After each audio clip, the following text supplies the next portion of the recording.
कमिलागिरी बैसिंगा निर्वाचन मंडली थिला बेले मु विधायिका थी 4 ରୁ 9 रे तो डिलिमिटेशन रे बैसिंगा बोले सी कि हेला बड़ साई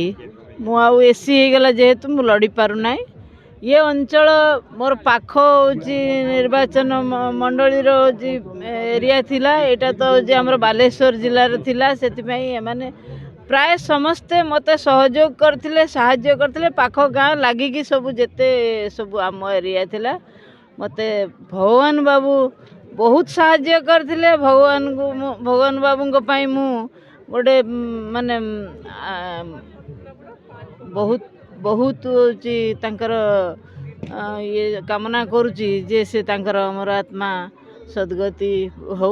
भलरे होची जोठी भी अछंती थांतु तांको पुओ से मते होची ये निमंत्रण करिकी जामुनिया महोत्सव को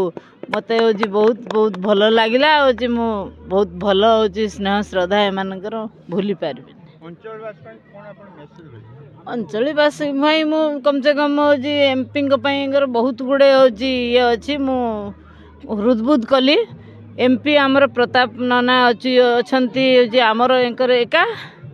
बाकी अच्छी रेलवे मिनिस्टर अश्विनी वैष्णव को मझिरे मझिरे देखा कहीकि रेलवे कथा हो ये कथा हो ये रविंद्र भाई तो हूँ कहले हूँ सी सागर मु सहयोग करी ये केमिति भल हो पारिबो जेते भल हो पारिबो भगवान पाखर प्रार्थना करी सांगर मोर उद्यम जारी रहबा। Thank you. Rabindranath Handia BJP विधायक प्रार्थी बस्ता।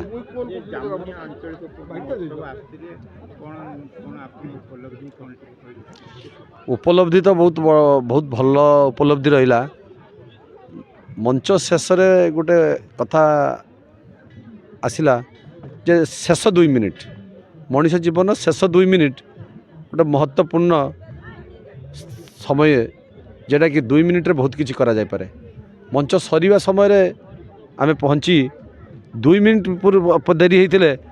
आज कार्यक्रम आम वंचित होता ये आंचलिक मंच आमर भाग नबार गोटे सौभाग्य थिला जहाँपाई कि आमे पहुँची पारिले एवं आमे आसी भाग नेले लोक भल पाइबा साउंटिले प्रकृत में जामुनिया आंचलिक महोत्सव ये अंचल विकास सहित ये अंचल भाईचारा जो सृष्टि कर जो कार्यक्रम प्रयास कर सर्वदा धन्यवाद देवी आंचलिक कमिटीर समस्त मेंबर मानू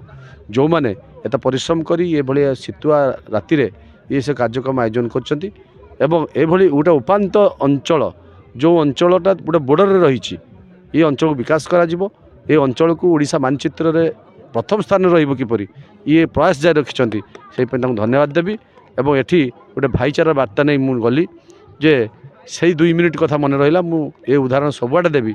जे शेष 2 मिनिट। धन्यवाद। अंतर्जन महापात्र जामुनिया आंचलिक महोत्सव सभापति ये अनुष्ठान 3 वर्ष नहीं दीर्घ 30 वर्ष केमती हो पार मुझे ठाकुर माने आशीर्वाद मागुची अतिथि मान सहयोग रही निश्चित 30 वर्ष भी आगे चली किंतु समस्त सहयोग साहय मुझे आज एतिक बड़ अनुष्ठान करें तेणु जदि संगठन संग्राम सफल थी तेणु अनुष्ठान किसी नहीं तेणु गोटे काठी जड़े भांगी दे पार कि 10टा काठी भांगी दे पारनि कर्म ही भगवान आम लास्ट गला बेलू कर्म टी नहीं जावा ए संसार आ कि नानी मिछ माए संसार जदि भल कम कर कर्म टी नहीं जय जगन्नाथ भारत माता की जय एति कही रोचे।